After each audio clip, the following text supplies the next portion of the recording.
Tere, mina olen Joosep Rindmäe ja me läheme edasi evangelismi kooliga. Ja täna me jätkame sellise teemaga nagu süda kadunute järele.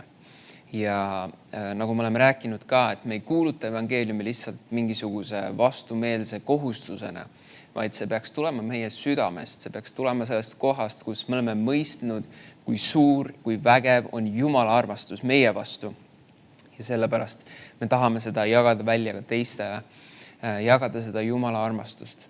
Ja me rääkisime eelmises saates just seal lõpupoole sellest, et kuidas see pühavaimu vägi ja kuidas see Jumala armastus ja evangeelium ja kuidas see kõik saab meie läbi toimida, kuidas see kõik saab meie läbi voolata vägeval viisil, et me tõesti näeme inimesi päästetud ja tervendatud ja puudutatud. Ma usun, et üks eriline või üks oluline komponent selles on just meie osadus Jumalaga, meie palveaeg. Ja mitte lihtsalt palveaeg, kui mingisugune üks ainus nagu palveaeg kuskil päevas või midagi, aga meie palveelu, kus me elame tegelikult ühes pidevas osaduses Jumalaga. Ja lähme vaatame Matteuse 25. peatükki. See on lugu, kus Jeesus räägib ühe tähendamissõna või sellise loo. Ta räägib nendest neitsitest seal. Ja Mattuse 25, 1-13. Siis on taevariik 10 neitse sarnane, kes võtsid oma lambid ja läksid peigmehele vastu. 5 nendest olid rumalad ja 5 arukad. Rumalad võtsid küll oma lambid, kuid ei võtnud kaasa õli. Arukad võtsid aga lampidele lisaks kaasa õlianumad. Aga kui peigmees viibis, jäid nad kõik tukkuma ja uinusid magama. Aga keskööl kostis hüüd. Näe, peigmees tuleb välja teda vastu võtma. Siis ärkasid kõik need neitsid ja seadsid korda oma lambid. Rumalad ütlesid arukatele, andke meile osa oma õlist, sest meie lambid kustuvad. Aga arukad vastasid, ei mingil juhul, sellest ei jätku meile ja teile. Minge pigem kaupmeeste juurde ja ostke enestele. Aga kui nad ostma olid läinud, tuli peigmees ja kes olid valmis, läksid temaga pulma ja uks lukustati. Hiljem tulid ka need teised neitsid ja ütlesid, issand, ava meile. Aga tema vastas neile, tõesti ma ütlen teile, ma ei tunne teid. Valvake siis, sest te ei tea seda päeva ega tundi. Nüüd see räägib Jeesuse tagasitulekust, aga mis ma tahan sellest loost sulle välja tuua on just see, et nendel neitsitel neil olid lambid ja neil olid sellised vanaaegsed õlilambid, võib-olla sa oled kokku puutunud selliste lampidega, kus selle lambi alumises osas on selline õlikanister, mis siis aitab sellel tahil siis põleda ja siis õli põhimõtteliselt põlebki seal siis läbi selle tahi ja kui neil see õli sai otsa, siis see tuli lakkab põlemast. Ja selleks, et see tuli põleks selles lambis, neil on vaja õli. Ja kui sa vaatad, siis selles loos tegelikult, millest see õli räägib, see õli on Jumala võidmine. See õli on püha vaimu võidmine. Ja järelikult me saame kanda seda püha vaimu võidmist enda sees. Ja nagu me rääkisime ka eelmise osa lõpus, siis me saame olla täis püha vaimu. Ja Piibel ütleb meile ka, saage täis püha vaimu.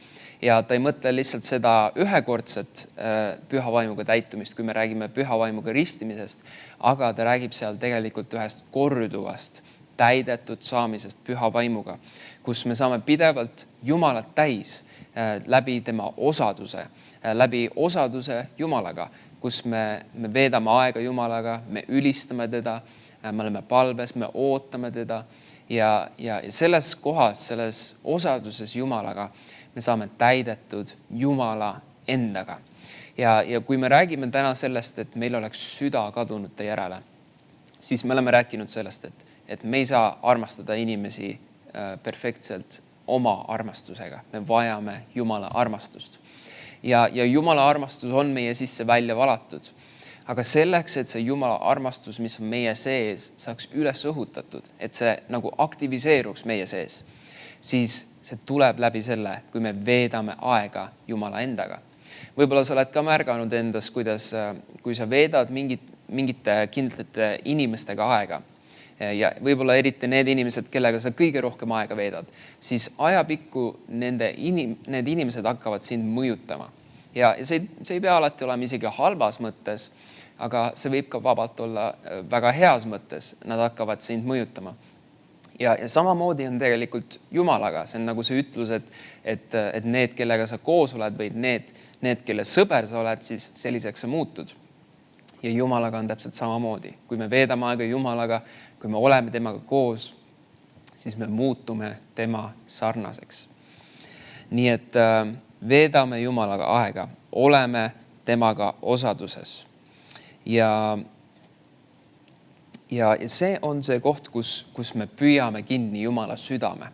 Ja kui me räägime sellest, et meil peaks olema süda kadunute järele, et kui me läheme sellesse maailmasse, me näeme inimesi tänavatel või töökohas või hästi palju erinevaid inimesi võib-olla ja et me näeksime neid läbi Jumala silmade.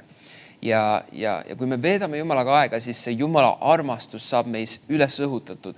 Ja nüüd võib-olla need inimesed, kes enne tundusid sulle väga vastukarva ja ei tahtnud üldse nagu nendega eriti aega veeta, siis nüüd, kui see Jumala armastus on sinus üles õhutatud, siis mis juhtub on see, et sa näed neid läbi Jumala silmade. Ja sa näed neid läbi Jumala armastuse. Ja sul tekib igatsus, et kuulutada neile evangeeliumi, igatsus, et jagada nendega seda armastust, et jagada nendega evangeeliumi, seda, mis tõeliselt päästab neid. Vaatame veel kirja kohta, mis räägivad sellest, et meil peaks olema üks isiklik aeg Jumalaga. Ja Matteuse 6.6 ütleb nii, aga sina, kui sa palvetad, siis mine oma kambrisse ja lukusta uks. Palveta oma isa poole, kes on varjatud ja su isa näeb varjatudki. Tasub sul. Ja su isa, kes näeb varjatudki, tasub sulle. Nii et Jumal kutsub meid tegelikult veetma endaga aega. See ei ole piisav, kui me lihtsalt käime koguduses pühapäeviti või isegi lihtsalt see, et vahest me satume nagu sellisesse rutiini, et ma lugesin ju oma päevase piibli selle plaani ära või selle kirjakoha ära. Aga ärme tee Jumalast nagu sellist mingisugust rutiini või mingisugust sellist nagu hobi. Jumal peaks tegelikult olema põimitud läbi meie igapäevaelu. Ta on meie isa. Meil peaks olema üks elav suhe temaga. Ja samamoodi nagu sul mõne sõbraga või võib-olla sul abikaasaga, sa veedad temaga aega. Sa veedad temaga aega, kus te olete lihtsalt kahekesi, sa veedad temaga aega, kui te lähete ja teete midagi koos. Samamoodi Jumal ootab, et me veedaks temaga aega üks ühele. Et meil oleks see aeg, kus me oleme temaga koos, ainult mina ja Jumal. Et seal ei ole mitte midagi segavat meie vahel. Ja et see ei oleks mingisugune rutiin, et nüüd ma loen seda piibliplaani, mis mulle on ette määratud. Ma ei ütle, et piibliplaanid otseselt halvad oleks, ja miks mitte seda kasutada selleks, et piiblit lugeda. Aga las sul olla üks aeg, kus sa lihtsalt lased pühal vaimul ennast juhtida. Et sul oleks see aeg, kus sa lihtsalt lähed Jumala ette ja sa uurid tema sõna ja sa lased Jumalal rääkida endale läbi oma sõna. Ja kus sa oled palves tema ees, kus sa ülistad teda, kus sa ootad Jumala ees. Ja need on väga erilised ajad ja me kõik vajame seda, et meil oleks see isiklik aeg Jumalaga, sest et selles isiklikus ajas Jumalaga on see, kus me saame täidetud Jumalaga. Sest et samamoodi nagu inimestega, kui sa oled inimesega osaduses, siis sa jagad temaga oma südant ja tema jagab sinuga oma südant. Ja nüüd Jumalaga on täpselt seesama. Meie jagame Jumalaga oma südant ja Jumal jagab meiega oma südant. Ja selles kohas peitubki see võti, kus Jumal jagab meiega oma südant. Nüüd meie püüame kinni Jumala südameigatsused. Ja tead, et Jumala üks kõige suuremaid südameigatsusi on see, et inimesed saaksid päästetud. Sest mõtle, ta andis Jeesuse. Jeesus andis iseenese elu selle eest, et inimestel oleks võimalik tulla ja paluda andestust ja parandada meelt ja võtta vastu see pattuda andestus ja igavene elu. Ja kui me püüame kinni Jumala südame ja me mõistame, et Jumal nii väga igatseb, et need inimesed minu töökohas, need inimesed, kes on mu sõbrad või sugulased või isegi need võõrad inimesed tänaval, kui me mõistame, et Jumal nii väga tahab jõuda nendeni, siis meie süda läheb ka põlema selle järele, et kuulutada evangeeliumi, et jõuda kadunuteni. Ma tahan sulle veel ühte kirja kohta lugeda 2. Korintuse 3. peatükist. Ja siin ütleb 18. salmis niimoodi. Aga meid kõiki, kes me katmata palgega vaatleme issanda au peegeldumas, muudetakse samasuguseks kujuks aust ausse. Seda teeb issand, kes on vaim. Me näeme seda, et ta räägib siin sellest, et me vaatleme Jumala au. Ja see tegelikult tähendabki seda, et me paneme oma silmad Jeesuse peale. Me paneme oma tähelepanu Jeesuse peale. Ja siin ta ütleb, et siis meid muudetakse samasuguseks. Jumal tahab, et meie muutuksime Kristuse sarnaseks aina rohkem ja rohkem ja rohkem. Ja kui me veedame temaga aega, siis me muutumegi Kristuse sarnasemaks aina rohkem ja rohkem. Ja me püüame kinni tema südameigatsused. Ja tema südameigatsused ja südameigatsus on inimesed, et nad saaksid päästetud. Vaatame sellist huvitavat kirja kohta nagu Luuka 7. peatükis. Ja kui me räägime sellest, et Jumalal on üks igatsus jõuda nende inimesteni, kes on kadunud, siis siin kirjakohas me näeme, kuidas Jeesus käitus ühes olukorras ja Luuka 7.12 ütleb, aga just siis, kui ta linna väravale lähenes, kanti välja surnud oma ema ainsat poega. Ja ema oli lesk ja üsna suur hulk linna rahvast saatis teda. Ja kui issand nägi ema, hakkas tal temast hale meel ja ta ütles, ära nuta enam. Ja ta astus ligi ja puudutas surnu raami, mis peale kandjad jäid seisma. Ja ta ütles, noormees, ma ütlen sulle, ärka üles. Ja surnud tõusis istuli ja hakkas rääkima ja Jeesus andis poja ta emale tagasi. Me näeme siin, et Jeesus äratas üles surnu. Ja tead, et Jeesus on ka meid kutsunud samamoodi äratama üles surnuid. Me ei peaks sellele vaatama kui mingisugusele asjale, mis on kuskil kaugel, kõrgel, ainult reserveeritud suurtele jutlustajatele. Ei, see on iga kristlase jaoks. Igas kristlases on see sama püha vaim, see sama vägi ja me saame surnuid üles äratada, kui selleks vajadus on. Nii et aga mis ma tahan siit loost välja tuua on see, kui sa vaatad 13. salmi, siin ütleb, ja kui issand nägi ema, hakkas tal temast hale ja ta ütles, ära nuta enam. Nüüd vaata seda, tal hakkas temast hale. Nüüd see kaastunne, mis Jeesuse sisse tuli, see ei ole lihtsalt siuke inimlik kaastunne, et ma ei tea, kui sa vaatad kedagi, kes on, ma ei tea, vaatad kutsut, tal on jalg katki ja ta lonkab ja sul hakkab hale meel temast. No, see ei ole päris see. Aga see kaastunne, millest Piibel siin räägib, mis Jeesusel on, see on üks kaastunne, mis tuleb südamest. See on üks tõeline kaastunne, mida Jumal saab meile anda. Ja ma toon sulle ühe näite. Mõni aasta tagasi ma läksin poodi ja seal, kui ma sõitsin sinna poeparklasse, siis nägin lihtsalt tänava kõrval kõndisid 2 inimest. Ma ei tundnud neid, ma polnud neid varem näinud, aga kui ma vaatasin nende poole, siis mul tuli kaastunne nende vastu. Ja ma ei osanud seda kirjeldada, miks mul tuli kaastunne nende vastu. Aga kui ma vaatasin neid, mul tuli kaastunne minu südamesse nende vastu. Ja see on see kaastunne, mida Jumal saab sulle anda. Ja ma märkasin seda kaastunnet oma südames ja ma tundsin, et ma pean minema ja kuulutama neile. Ja kui ma läksin sinna poodi, siis nemad tulid ka sinna poodi ja ma läksin rääkima nende inimestega. Seal oli mees ja naine ja tuli välja, et nad mõlemad olid puudega ja see viis, kuidas nad rääkisid, see viis, kuidas nad käitusid, ei olnud nagu vastav nende vanusele. Ja ma hakkasin rääkima nendega evangeeliumit, ma rääkisin nendele Jumalast ja see mees, kes seal oli, ma küsisin, kas ma võin sinu eest palvetada ja ta alguses nagu natuke kartis, aga siis ta lõpuks ütles, okei, sa võid minu eest palvetada. Ja ma olin talle enne nagu evangeeliumit kuulutanud ja ta väga ei teinud sellest välja. Ta ei öelnud, et ta ütles, et ta ei usu Jumalat ja ta ei taha sellest väga midagi kuulda.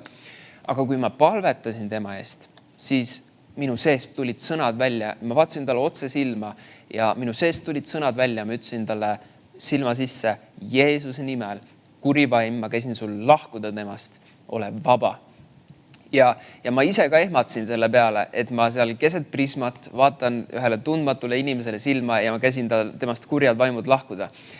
Ma ei oodanud seda, aga kust see tuli?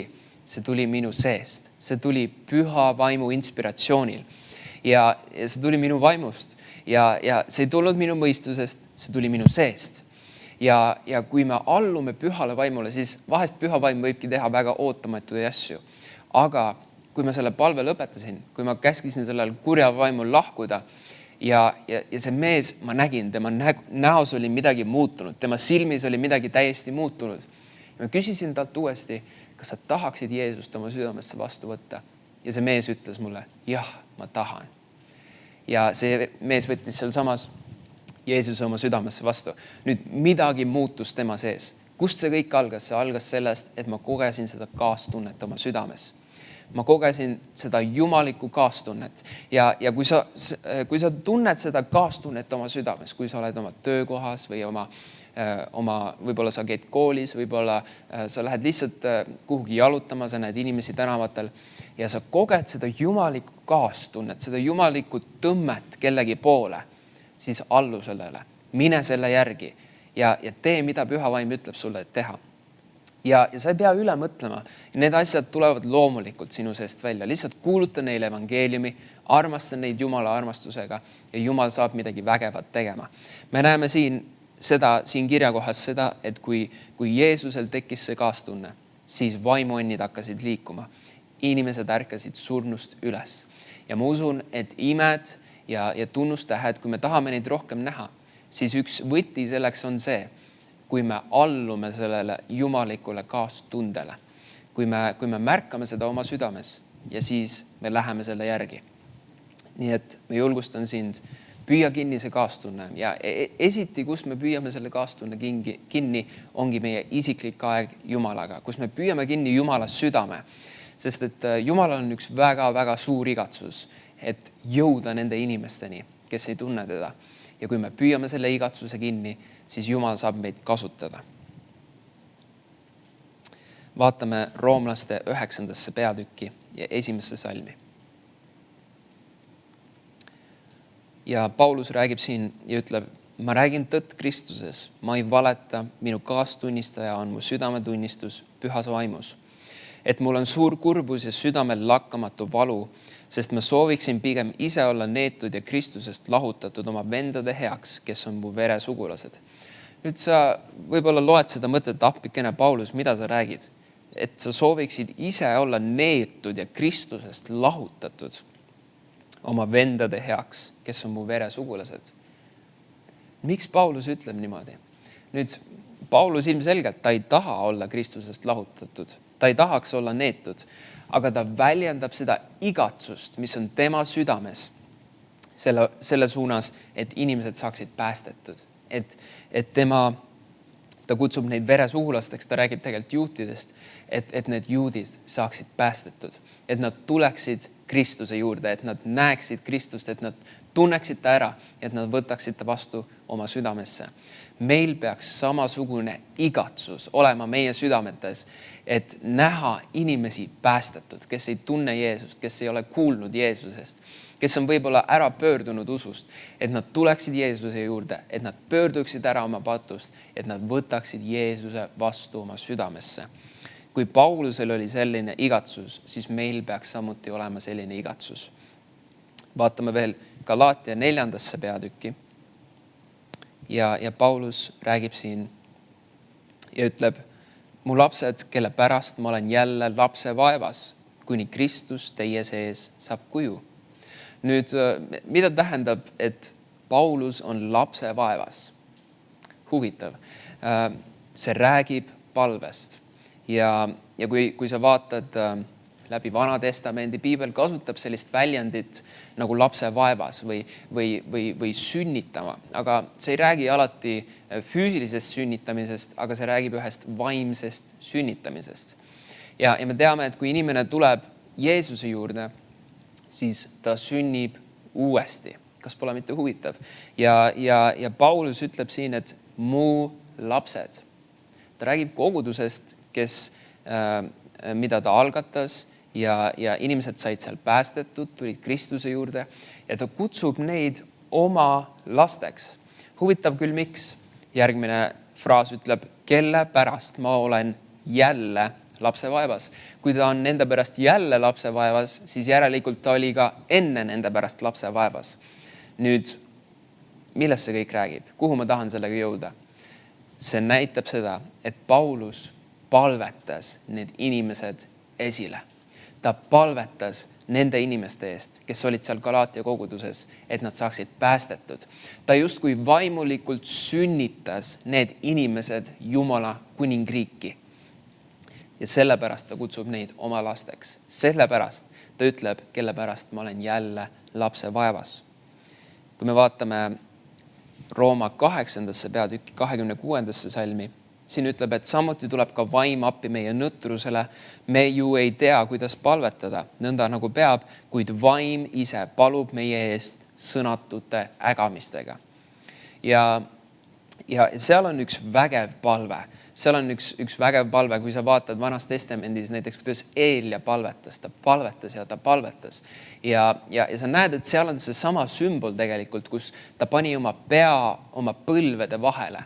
Ja sel ajal see oli tegelikult see viis, kuidas naised sünnitasid selles samas poosis nagu. Ja Eelia pani oma pea põlvede vahele. Nüüd tema ei sünnitanud ilmselgelt füüsiliselt, aga ta sünnitas vaimselt. Palves sünnitas midagi vaimset. Ja samamoodi meie saame palvetada ja me saame palvetada nende inimeste eest, kes on päästmata, kes ei tunne veel Jeesust. Me saame nende eest palvetada ja me saame nagu võtta enda peale selle palvekoorma ja kanda need inimesed Jeesuse juurde. Ja see on see privileeg, mis Jumal on meile andnud, et me saame palves sünnitada inimesi Jumala kuningriiki. Ilmselgelt me ei veena neid või me kuidagi nagu ei suru neid Jumala kuningriiki kuidagi nagu sunniviisil. See on lõppude lõpuks ikkagi iga inimese oma otsus. Aga me saame Jumala väe teha kättesaadavaks nendele inimestele läbi palve, kui me palvetame nende eest. Ja nagu me näeme, Paulus palvetas Galaatia koguduse eest. Paulus palvetas nende inimeste eest ja need inimesed said päästetud ja ta kutsub neid oma lasteks, kelle pärast ta on jälle lapse vaevas. Nii et ma julgustan sind, kui sa veedad Jumalaga aega, siis ma usun, et Jumal hakkab näitama sulle erinevaid inimesi, kelle eest sa võiksid palvetada, kelle sa võiksid justkui võtta endale nagu palve ülesandeks või palvekoormaks. Sa võid need endale paberi peale üles kirjutada ja iga kord, kui sa võtad palves aega, siis too need Jumala ette ja ütle, et Jumal, see inimene, ma palun, et sa avaksid tema südamesilmad. Ma palun, et sa saadaksid tema juurde töötegijaid. Ma palun, et kui see on võimalik, siis et mulle avaneks uks, et kuulutada talle evangeeliumi. Ma palun, et sa annaksid mulle sõnad, et rääkida tema südamesse. Ja kui sa palvetad pidevalt nende eest, siis ma usun, et see on lihtsalt aja küsimus, kui need inimesed tulevad Jeesuse juurde. Kui need inimesed, Jumal hakkab nende südames tööd tegema ja ühel hetkel nende silmad avanevad ja nad võtavad Jeesuse vastu oma südamesse. Nii et ma julgustan sind võtma kinni sellest kutsest, mis Jumal on kutsumas sind või millega Jumal on kutsumas sind. Ta on kutsumas sind palvetama nende eest, kes on kadunud, kes ei tunne Jeesust. Sinu sõbrad, tuttavad, kolleegid, sugulased, kes iganes sulle on südamesse tulnud. Võib-olla kui ma praegu isegi räägin nendest asjadest, sulle tuli südamesse keegi. Sulle tuli südamesse keegi inimene, kes ei tunne veel Jeesust. Palveta tema eest. Võta ta endale palveprojektiks justkui ja tooda Jumala ette. Ja ma usun, et kui sa tood teda pidevalt Jumala ette, sa palvetad teda ja sa nagu vaimulikult sünnitad, siis ma usun, et see inimene saab uuesti sündima. Amen. Aga siin lõpus ma tahan lihtsalt sinu eest palvetada, kes sa oled seda kuulamas. Ja Jumal, ma palvetan praegu iga inimese eest, kes on vaatamas seda saadet. Ma palun, Isa, et sa ilmutaksid neile oma südame kadunute järele. Isa, et üks üleloomulik kaastunne tuleks nende südametesse, et minna kadunute järele, et kuulutada evangeeliumit, et palvetada inimeste eest, kes ei tunne veel Jeesust. Ja Jumal, ma palun, et sa näitaksid neile, kes on need inimesed, kelle eest nad peaksid palvetama, kes on need inimesed, keda nad peaksid justkui nagu endale palvekoormaks võtma, palveprojektiks võtma ja kelle eest palvetama. Nii et ma tänan sind, Isa, et sinu kaastunne puudutab nende südameid just praegu. Jumal, ma palun, las sinu kaastunne puudutada iga vaataja südant praegu nende inimeste järele, kes on kadunud, kes ei tunne sind veel. Jumal, ilmuta oma südant meile. Täname sind, Isa. Jeesuse nimel. Amen. Tänu Jumalale. Nii et ole julgustatud ja palvetame nende inimeste eest, kes on kadunud. Ja näeme järgmises osas.